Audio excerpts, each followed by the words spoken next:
Hello students, ഇന്നത്തെ വീഡിയോയിൽ നമ്മൾ ഡിസ്കസ് ചെയ്യുന്നത് ഒരു DC ജനറേറ്ററിൻ്റെ ക്ലാസിഫിക്കേഷനെ കുറിച്ചാണ്.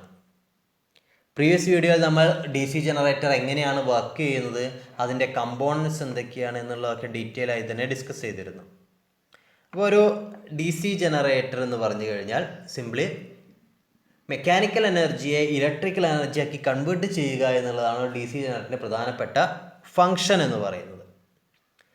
ഒരു DC ജനറേറ്ററിനകത്തുണ്ടാവുന്ന ഫീൽഡ് കണക്ഷനെ ബേസ് ചെയ്ത് അതിനെ പല രീതിയിൽ ക്ലാസിഫൈ ചെയ്തിട്ടുണ്ട്.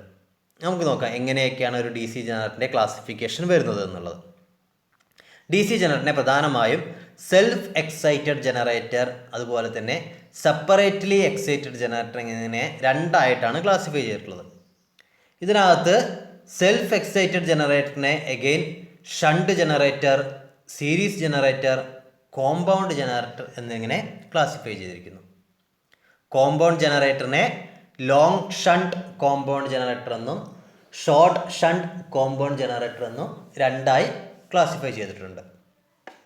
അപ്പോൾ ഒരു സെൽഫ് എക്സൈറ്റഡ് ആയിട്ടുള്ളതും സെപ്പറേറ്റ്ലി എക്സൈറ്റഡ് ആയിട്ടുമുള്ള ജനറേറ്റേഴ്സൊക്കെ എങ്ങനെയാണ് എന്നുള്ളത് നമുക്ക് നോക്കാം. സെപ്പറേറ്റ്ലി എക്സൈറ്റഡ് DC ജനറേറ്റർ, ആ ടേമിൽ നിന്ന് തന്നെ നമുക്ക് അണ്ടർസ്റ്റുഡ് ആണ്. അതായത് ആ ഒരു DC ജനറേറ്റർ വർക്ക് ചെയ്യുന്നതിന് ആവശ്യമായിട്ടുള്ള ഇനീഷ്യൽ ടോർക്ക് പ്രൊവൈഡ് ചെയ്യുക, അല്ലെങ്കിൽ ഒരു ഇനീഷ്യലായിട്ട് കൊടുക്കേണ്ട എക്സൈറ്റേഷൻ പ്രൊവൈഡ് ചെയ്യുന്നത് സെപ്പറേറ്റ് പുറത്തുനിന്നുള്ള ഒരു എക്സ്റ്റേണൽ സോഴ്സ് വഴിയാണ്. അങ്ങനെ ഒരു DC ജനറേറ്ററിന് ആവശ്യമായിട്ടുള്ള എക്സൈറ്റേഷൻ പ്രൊവൈഡ് ചെയ്യാൻ ഒരു പുറത്തുനിന്നുള്ള എക്സ്റ്റേണൽ വൈൻഡിങ് അല്ലെങ്കിൽ എക്സ്റ്റേണൽ സോഴ്സാണ് യൂസ് ചെയ്യുന്നതെങ്കിൽ അത്തരം ജനറേറ്റേഴ്സിനെ നമ്മൾ സെപ്പറേറ്റ്ലി എക്സൈറ്റഡ് DC ജനറേറ്റേഴ്സ് എന്ന് പറയും. അപ്പോൾ നമുക്കൊരു ജസ്റ്റ് ഒരു എക്സാമ്പിൾ, അപ്പോൾ ഒരു വണ്ടി സ്റ്റാർട്ട് ചെയ്യണം, എഞ്ചിൻ സ്റ്റാർട്ട് ചെയ്യണമെങ്കിൽ നമ്മൾ എന്ത് ചെയ്യും, അവിടെ ഒരു സ്റ്റാർട്ടിങ് ബാറ്ററി ഉപയോഗിക്കുന്നുണ്ട് അല്ലേ. സ്റ്റാർട്ടിങ് ബാറ്ററി ഉപയോഗിച്ച് കീ വെച്ച് നമ്മൾ സ്റ്റാർട്ട് ചെയ്യുന്ന സമയത്ത് ആ ബാറ്ററി ഉപയോഗിച്ചാണ് എഞ്ചിൻ റൺ ആവുന്നത്, എഞ്ചിൻ സ്റ്റാർട്ട് ആവുന്നത്. ദെൻ എഞ്ചിൻ വർക്ക് ചെയ്യും. പിന്നെ ഫുൾ എനർജി എന്തായിരിക്കും, എഞ്ചിൻ എന്നുള്ള എനർജി ആയിരിക്കും ഉപയോഗിക്കുന്നുണ്ടാവുക. അപ്പോൾ ആ ഒരു കമ്പാരിസനാണ് എന്തെന്നുള്ളത് ഒരു സെപ്പറേറ്റ്ലി എക്സൈറ്റഡ് ജനറേറ്ററിനകത്ത് വരുന്നത്. ദെൻ രണ്ടാമത്തെ കേസാണ് സെൽഫ് എക്സൈറ്റഡ് ജനറേറ്റേഴ്സ്. സെൽഫ് എക്സൈറ്റഡിനകത്ത് ഞാൻ പറഞ്ഞു ഷണ്ട് ജനറേറ്റർ ഉണ്ട്, സീരീസ് ജനറേറ്റർ ഉണ്ട്, കോമ്പൗണ്ട് ജനറേറ്റർ ഉണ്ട്. അപ്പോൾ ഷണ്ട് ജനറേറ്റർ എന്ന് പറഞ്ഞു കഴിഞ്ഞാൽ ഷണ്ട് ജനറേറ്ററിൻ്റെ കേസിനകത്ത് ആർമേച്ചർ വൈൻഡിങ്ങിന് പാരലായിട്ടായിരിക്കും ഫീൽഡ് വൈൻഡിങ് ഉണ്ടായിരിക്കാം. ഇപ്പോൾ ഫിഗർ നോക്കിക്കഴിഞ്ഞാൽ നമുക്ക് മനസ്സിലാവും, ഇവിടെ A1 A2 എന്ന് മാർക്ക് ചെയ്തിട്ടുണ്ട്, ആർമേച്ചർ ടെർമിനൽസ് ആണ്. ഇവിടെ F1 F2 എന്ന് പറഞ്ഞാൽ ഫീൽഡ് ടെർമിനൽസ് ആണ്.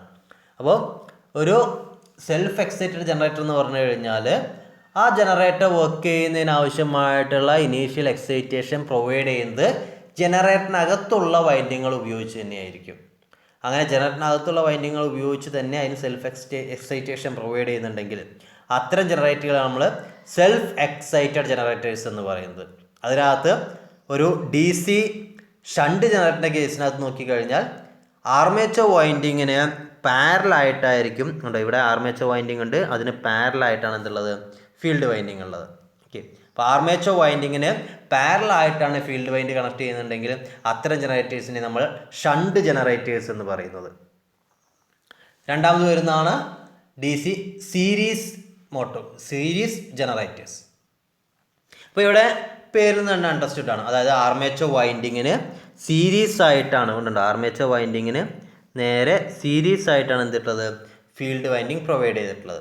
അതുകൊണ്ട് തന്നെ ആർമേച്ചർ വൈൻഡിങ്ങിന് സീരീസ് ആയിട്ട് ഫീൽഡ് വൈൻഡിങ് പ്രൊവൈഡ് ചെയ്തുകൊണ്ട് തന്നെ നമ്മൾ ഇതിനെ പറയുന്നത് DC സീരീസ് ജനറേറ്റേഴ്സ് എന്നാണ്. ഒരു സീരീസ് ജനറേറ്ററിൻ്റെ കേസിനകത്ത് നമ്മൾ ഒരിക്കലും നമ്മൾ സീരീസ് ജനറേറ്റർ നമ്മൾ ഉപയോഗിക്കുന്ന കേസൊക്കെ ഒരുപാടുണ്ട്. കാരണം അവിടെ ഉണ്ടാകുന്ന കറണ്ട് നമുക്ക് എക്സ്ട്രീംലി ഹൈ ആയിരിക്കും. അപ്പോൾ ഷണ്ട് ജനറേറ്ററിൻ്റെ കേസിനകത്ത് ആർമേച്ചർ വൈൻഡിങ്ങിന് പാരലായിട്ടായിരിക്കും ഫീൽഡ് വൈൻഡിങ് ഉണ്ടായിരിക്കുക. ഒരു സീരീസ് DC ജനറേറ്ററിൻ്റെ കേസിനകത്ത് നോക്കിക്കഴിഞ്ഞാൽ ആർമേച്ചർ വൈൻഡിങ്ങിന് സീരീസ് ആയിട്ടായിരിക്കും ഫീൽഡ് വൈൻഡിങ് ഉണ്ടായിരിക്കുക. ഇനി അടുത്ത് വരുന്നതാണ് compound DC generator. Compound DC generator എന്ന് പറഞ്ഞു കഴിഞ്ഞാൽ ഈ ഷണ്ട് മോട്ടോറിൻ്റെയും സീരീസ് മോട്ടോറിൻ്റെയും കോമ്പിനേഷനാണ് കോമ്പൗണ്ട് വൗണ്ട് DC ജനറേറ്റേഴ്സ് എന്ന് പറയുന്നത്. അതായത് നമുക്ക് ഷണ്ടിൻ്റെ പ്രോപ്പർട്ടിയും കിട്ടണം, അതുപോലെ തന്നെ സീരീസിൻ്റെ പ്രോപ്പർട്ടിയും കിട്ടണം. അങ്ങനെ കിട്ടുന്നതിന് വേണ്ടിയിട്ടാണ് നമ്മൾ കോമ്പൗണ്ട് DC ജനറേറ്റേഴ്സ് പ്രധാനമായിട്ടും ഉപയോഗിക്കുന്നുള്ളത്. ഓക്കെ, അവിടെ നമുക്ക് എന്തുണ്ടായിരിക്കും, ഷണ്ട് വൈൻഡിങ്ങും ഉണ്ടായിരിക്കും, അതുപോലെ തന്നെ അവിടെ സീരീസ് വൈൻഡിങ്ങും ഉണ്ടായിരിക്കും. അപ്പോൾ പറഞ്ഞു 2 തരത്തിലുള്ള കോമ്പൗണ്ട് മോട്ടോഴ്സ് ജനറേറ്റേഴ്സ് ആണുള്ളത്. ഒന്ന് ലോങ് ഷണ്ടും 2 ഷോർട്ട് ഷണ്ടും. അപ്പോൾ ഒരു ലോങ് ഷണ്ടും ഷോർട്ട് ഷണ്ടും തമ്മിലുള്ള വ്യത്യാസം നിങ്ങൾക്ക് ഫിഗർ നോക്കിക്കഴിഞ്ഞാൽ തന്നെ മനസ്സിലാവും. ഷോർട്ട് ഷണ്ട് ജനറേറ്ററിനകത്ത് നോർമലി എന്തായിരിക്കും, ഫീൽഡ് വൈൻഡിങ്ങും അതുപോലെ തന്നെ ആർമേച്ചർ വൈൻഡിങ് ഉണ്ടായിരിക്കും, ദെൻ സീരീസ് വൈൻഡിങ് ഉണ്ടായിരിക്കും. അപ്പോൾ ഇവിടെ നോക്കിക്കഴിഞ്ഞാൽ നമുക്ക് മനസ്സിലാവും, ഒരു ഷോർട്ട് ഷണ്ട് ജനറേറ്ററിനകത്ത് ഫീൽഡ് വൈൻഡിങ് കണക്ട് ചെയ്തിരിക്കുന്നത് parallel to the armature winding ആയിരിക്കും. ഇവിടെ ആർമേച്ചർ വൈൻഡിങ്ങിന് മാത്രം പാരലായിട്ടാണ്, ആർമേച്ചർ വൈൻഡിങ്ങിന് മാത്രം, ഈ ഒരു ആർമേച്ചർ വൈൻഡിങ്ങിന് മാത്രം പാരലായിട്ടായിരിക്കും ഫീൽഡ് വൈൻഡിങ് ഉണ്ടായിരിക്കുക. ദെൻ അത് കണക്ഷൻ കഴിഞ്ഞ് അതിന് അക്രോസ് സീരീസ് ആയിട്ട് വീണ്ടും ഒരു സീരീസ് വൈൻഡിങ് വരും. അതുകൊണ്ടാണ് അതിനെ ഷോർട്ട് ഷണ്ട് എന്ന് പറയുന്നത്. ഇനി ഒരു ലോങ് ഷണ്ട് ആവുന്ന കേസിനകത്തോ നമ്മുടെ ഫീൽഡ് വൈൻഡിങ്